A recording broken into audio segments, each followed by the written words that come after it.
Hi there! Welcome to Tasty Whisper!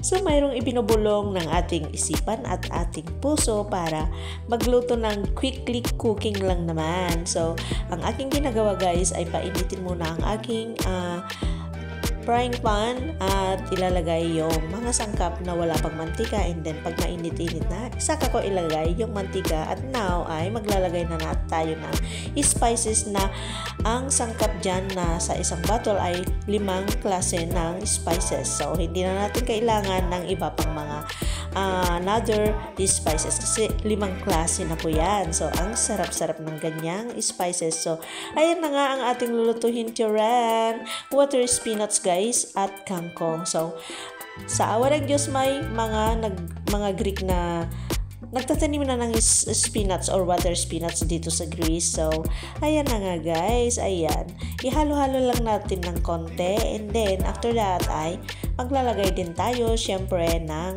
iba pang sangkap na pampalasa. So ayan, ang ating ilalagay ay ang magic sarap. Syempre hindi yan mawawala, no?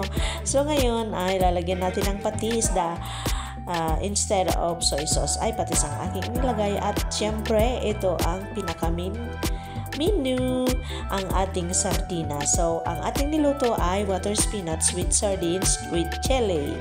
Thanks for watching everyone. Bye!